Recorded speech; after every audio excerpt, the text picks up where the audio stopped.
So yeah, welcome. This is Creatives Confessions. I'm Samuel, your host, and we're joined today by Shelby. Shelby is a creative. She's a youth worker. She's a makeup artist, and she runs a community called HACES. It's a company. Yeah. Company community. Organization. Yeah, which is all about women and young women, and for them to have a space to freely express themselves. It's a community for them to feel safe and to fight against any kind of injustice and discrimination, which is beautiful in my opinion. Thank you. As I've already said to you plenty of times. And you have news for that, don't you? You were saying to me earlier. Yeah, so we finally got ourselves a building. We've got a little home, which we have it weekly, every Tuesdays mainly. So yes, we've got a bit of a home. So now we're running up workshops, events. We're coming back with a bang now. Yeah. We're allowed outside. That's good. You can speak to me. Don't worry about that. Okay, cool. Yeah, because then otherwise you get distracted. Yeah. No, just talk to me. It's fine. But yeah, so today I brought you on, as I told you before, to speak about women in the film industry. It doesn't have to be specifically in the film industry, as you know, women in the creative industry in general, and the fact that there isn't. I mean, you know, there starts to be a little bit more diversity now, luckily, especially in Hollywood, which is probably where, you know, where people get influenced most from. And it's important to have diversity. And as I said before as well, I did work on a set where it was mainly about women. It was, I think it was not a movement, but a festival where Write Her, Direct Her. And the premise is that most, if not all the crew members are female. So the directors were female. That's dope. Everyone was female apart from me and other two guys.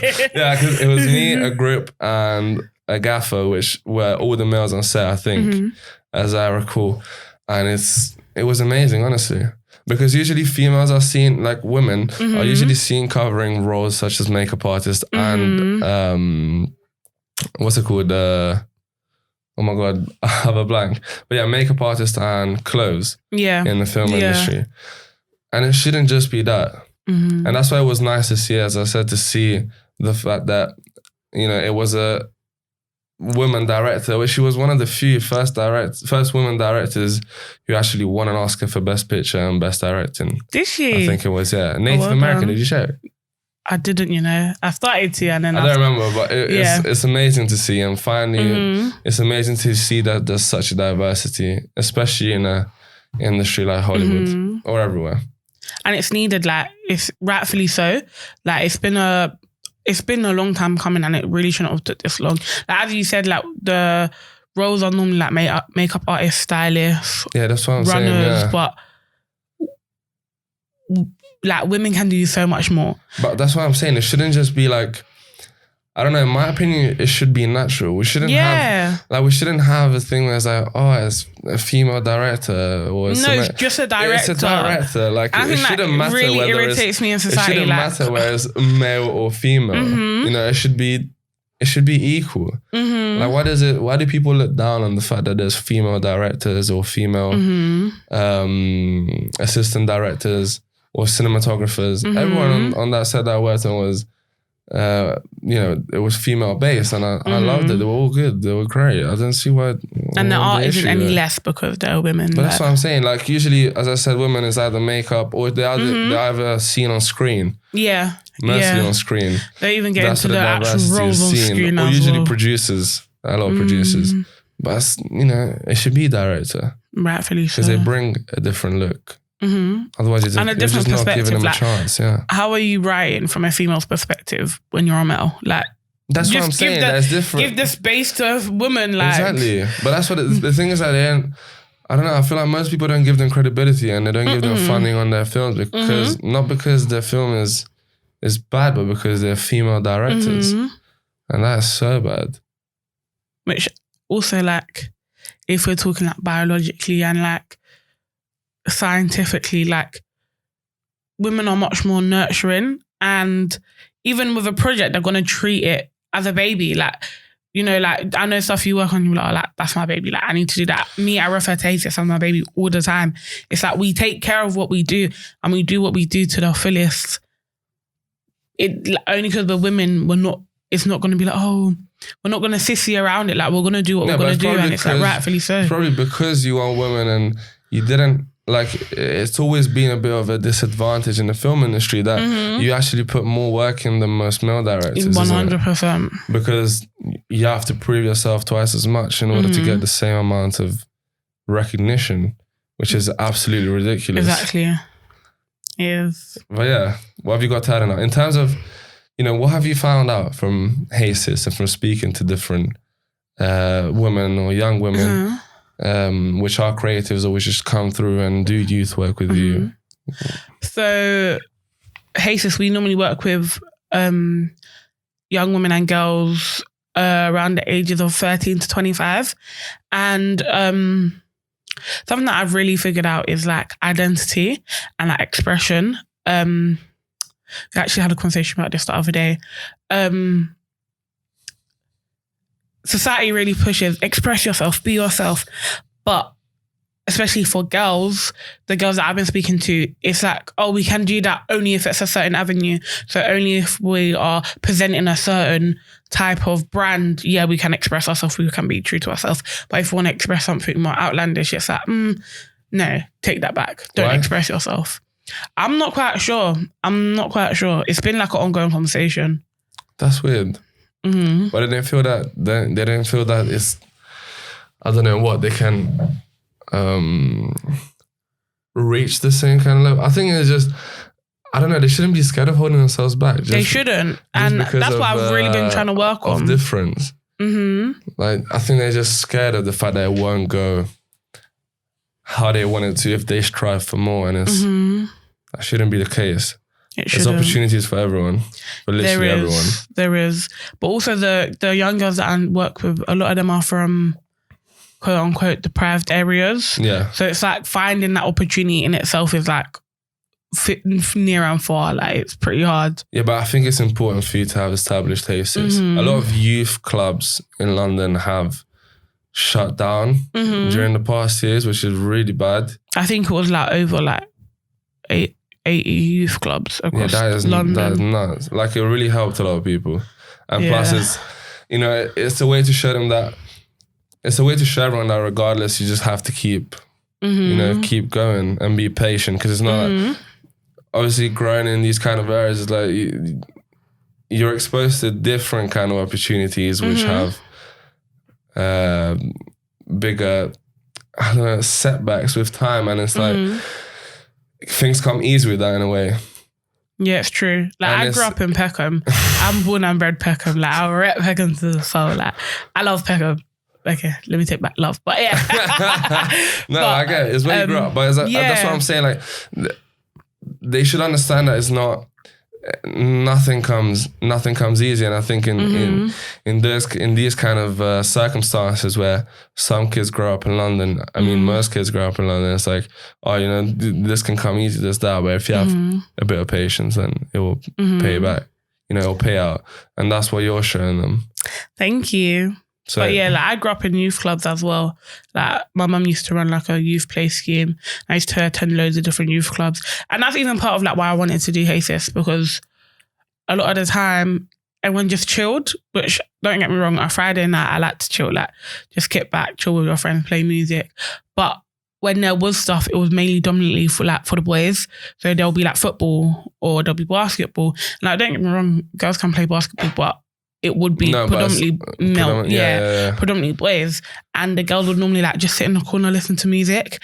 And though it was like, vibes, cool, chill, I got so bored of it. It's like, okay, but why is there nothing for girls? Like, you lot are buying footballs, you lot are buying basketballs, you lot are buying PlayStations. For the boys, what are you buying for us? A speaker? Is that what inspired you to create HASIS? It was part of it, yeah. It was definitely a part of it.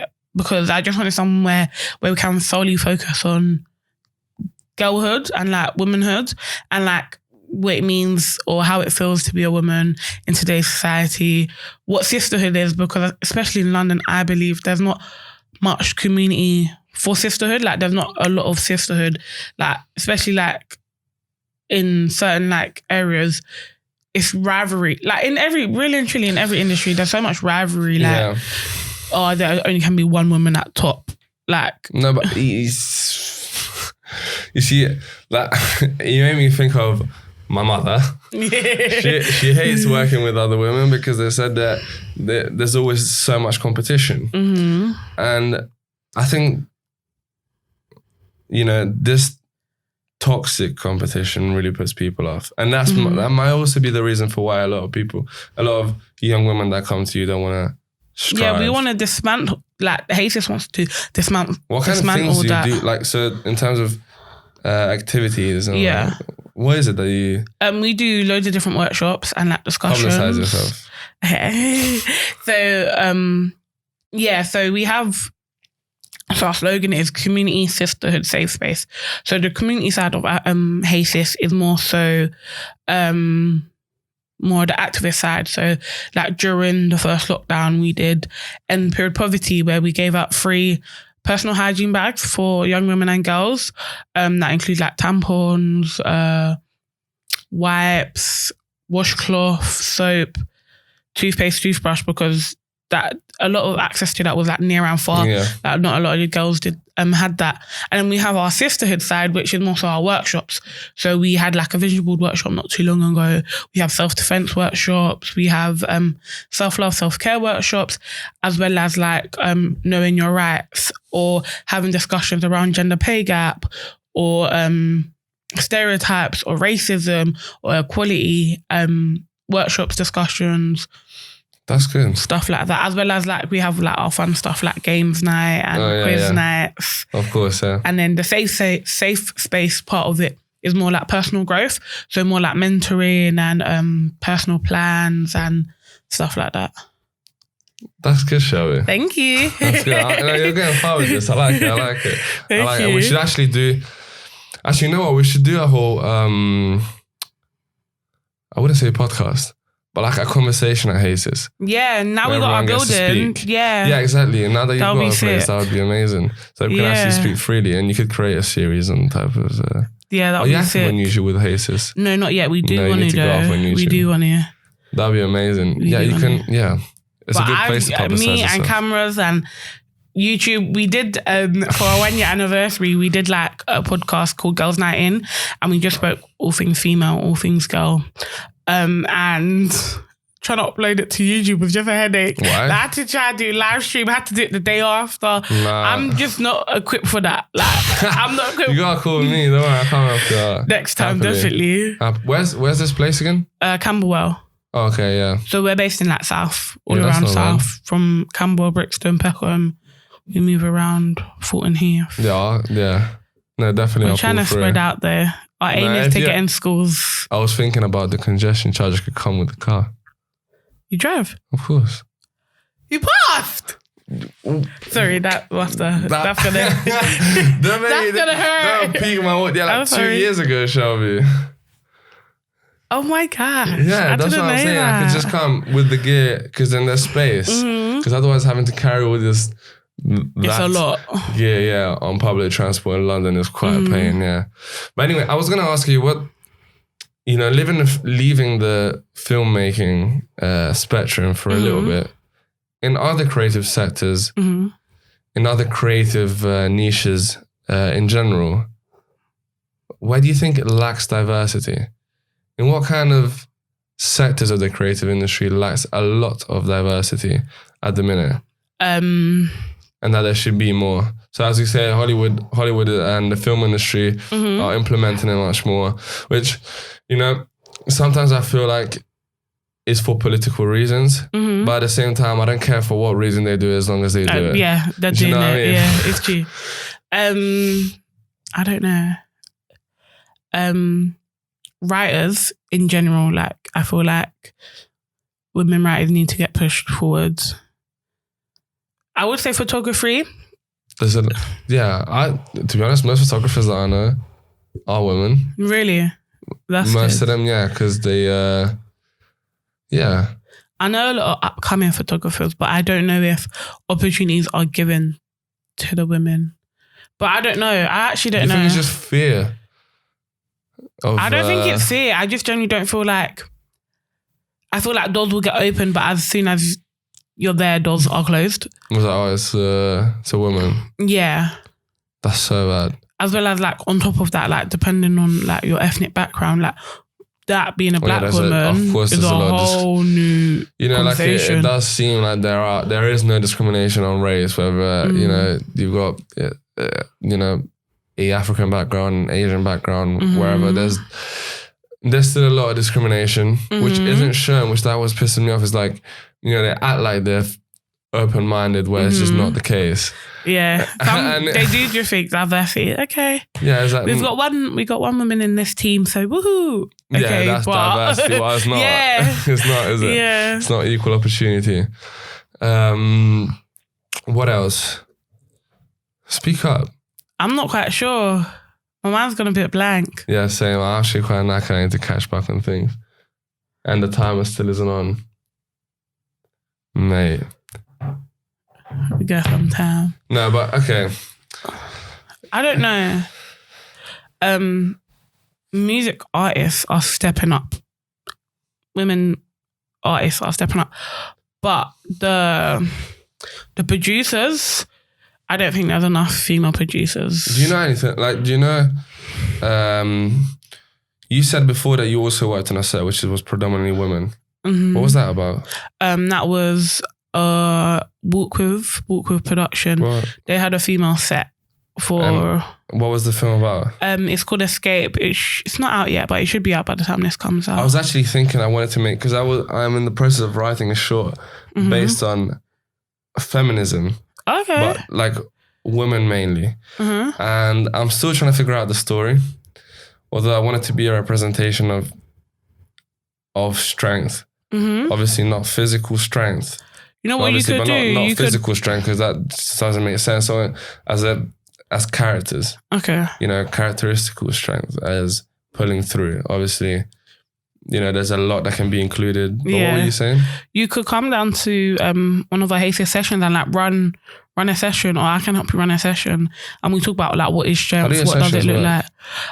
So we have the space 5 till 8, and it's just like we do whatever we want. But in regards to that, we could do it like a discussion. Like you come down, I'll tell the girls, like it could be like a research project almost. Yeah. Like you come down and then we chill, have a discussion, do some activities about what is strength, what does strength mean, what does it look like. What are the kind of things that you're discussing now? So like what main subjects is, because obviously is, I hope some people would be interested in hearing what, why are you smiling? What kind of things you're discussing, what's going on? Currently. Because there's probably things that you're talking about which a lot of people want to talk up on, like speak up on, or want to learn more about. Right now it's very personal because a lot of our girls are in exam season. So right now we're talking about like school stress, and then like home. So like obviously schools are just recently opened back, and like work doing school from home, how that affects. Yeah, a lot of them are doing their GCSEs, but their GCSEs are being graded by the school. What? That's crazy. That's how it works now. That's how it's working at the moment. That is so bad. And like, so we're just talking about that a lot right now. We are talking about social media and like the different types of women on social media. So it might be like the Instagram baddie, or... What do you think? Oh, even that kind of thing. Do you think this is... In order for women or people in general nowadays to have a voice on social media, I just feel like it's not about the artistry anymore, is it? What do you mean by that? Because a lot of people that do go famous on these kind of social media platforms is just for something superficial. For their looks. In other words, I wouldn't say look. Yeah, okay, maybe looks is a big part of it. Yeah, but general superficial factors which make people famous. And I was speaking to on the last podcast. It's like it just seems like it's not about the artistry anymore. It's not about what you're good at doing. Because then there's a lot of people. There's a lot of people that do get famous for that. But it's interesting because I thought it would be at a peak now, especially like during like the first lockdown. Well, everybody turned to art. Like everybody turned to art. Everyone was listening to music more. Everyone was watching TV, watching films. Yeah, because now everything's streaming. Now cinemas open back up. Let's hope they go back into it. But even like a lot of people will do more physical art for expression, whether that's writing, poetry, visual arts, yeah, but painting. what I'm saying, there should be more recognition for that. There's not, and I thought there would be, especially like from the lockdown, everybody was doing it. So I thought it would be at its peak now, but I'm not quite sure why it's not. But it's not. No, it's not. It's because, nowadays the most valuable asset that anyone has, and especially on social media, is attention. Mm-hmm. And like, I think that's what it's based on. Is just who can grab more attention, not about who's actually putting in more work. Mm-hmm. Because even for us in the film industry, when we put out work, even if it's like 5 to 10 minutes, it's a lot. It took, I don't know. There's a lot that went into it. It took weeks. Do you know what I mean? It takes weeks to film things like that. Mm-hmm. And there's not that kind of recognition now, it's just attention. Mm-hmm. And that is the value that's given out. Who can grab more? And I think it pushes the younger generation in the wrong direction, especially young females, to want the way to just get parents' attention, and then they go on it for wrong reasons. They show different things. They just become like everyone else. It's easy to fall down that rabbit hole, but that's the thing with art. Like, it's when you go into a creative field, you don't, attention is key, and having an audience is key, because they're the ones that in sorts pay you. Yeah. Yeah. But it's when you do go into an artist kind of field, you do it because you like it. You don't do it for the money. And people aren't doing it for that anymore. People are doing it for the money. And you don't go into... That's the first thing I say to people when I get them on set. Is like, if you're ready to work the work, if you go to into the industry for money, then you're not going anywhere. I don't know if you remember... No, I'm not going to make names. But I was about to say something. There was one guy in college.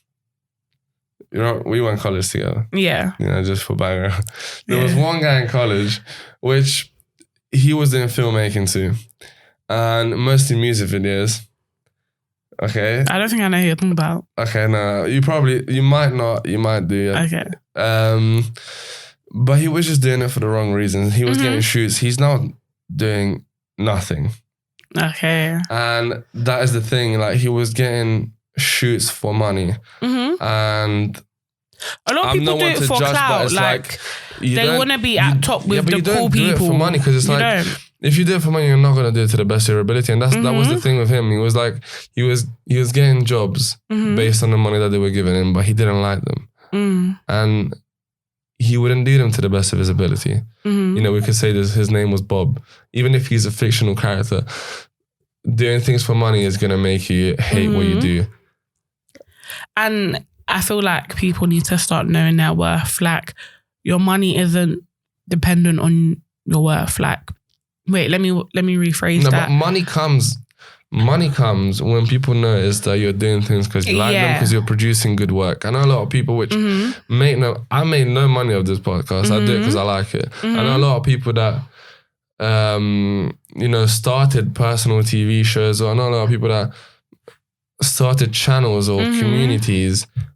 They don't get any revenue from it. They spend a lot of money on it, but it's just doing it because you like it. Yeah, HASIS is a non-profit organisation. But that's what I'm saying. Like, but I think a lot of people will put worth and money hand in hand. But I say worth and quality goes hand in hand. Like, your worth grows more your quality grows, rather than your worth grows more your money grows. Because more your worth grows, more your quality grows, that's where the money would come.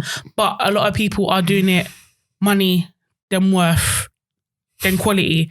Whereas that don't make sense. You know what I mean? You should be known as like that work is amazing. Yeah, because like reputation counts. Yeah. Even if there isn't reputation between people in the outside, reputation in the community. Yeah. You're known for Hey Sis and for the work you're doing and for being an actress within people in the community. But for the quality of work you produce, you hold the name for yourself because you do things that count and that matter to you, so you do them properly. And that's more important than clout. Yeah. Do you know what I mean? And I feel like people need to start saying no to stuff. I can tell some people just say yeah to stuff. Is it still rolling? I don't know what happened there. Did it die? No, it's still on, ain't it? What, wait, pause the 1 second. Haha, you're going to have to edit this out. Huh? You're going to have to edit this out. No, I'm not going to.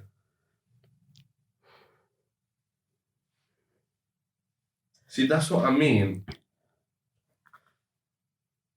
Shelby, you have to keep talking. What now? Okay, sorry. Yeah, I feel like I forgot what I was. That's it. Like, I feel like people need to start saying no to stuff more. Okay, wait. I have to get a new. I have to get a new cable because it just cut off. That's all right. Right now it's on, but it's probably gonna go off in like 2 minutes. That's okay. So whoever's watching this on YouTube, which is probably gonna be like 3 people counting, but we're working our way I'm joking. Yeah, but whoever's watching, then the video cut off. At least we got some of it. Yeah. Before it cut off, we have the audio anyway. It's fine. It happened the same thing last time, but I didn't get the time to get a new cable. Oh, you're getting a new cable today. That's the last thing you're going to do today. I have to. Yeah, but it's far. Like I have to go all the way to. Okay, maybe not today. Oldgate. How far is Oldgate from here? I don't know.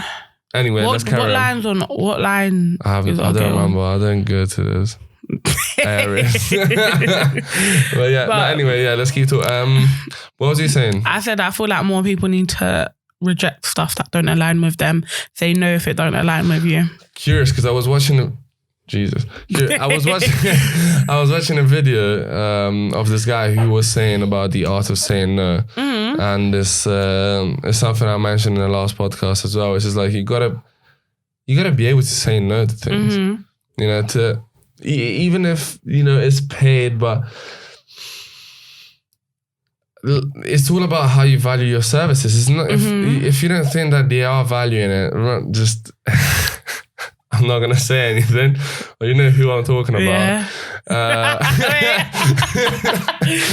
But if they don't value your services at the start, you don't realize. You realize with time that you gotta say no, because it's honestly a piss take. And they, as I was saying before, it takes time to create projects. It takes money to create projects. The equipment that we buy, this studio, it costs studio time. The equipment that we're filming on or recording on, it's expensive, and it's really expensive. And it's those kind of things that you build in your career. And if someone, that they have budget and they, in a way, take the piss, then you should just say no. Because you're undervaluing your services and you're also saying something about yourself. It's like, I feel like if you don't believe in the project, just don't do it. No, that's not exactly, Just don't. Like, everything you're saying, just take it. You know what I mean? Like, I don't feel like people take it. It is a money-hungry world right now. Yeah, but you see, it's knowing who you are as an artist. Kind of finding out. There's a lot of jobs that came my way, which is like, because I don't do music videos. I don't think I don't do music videos.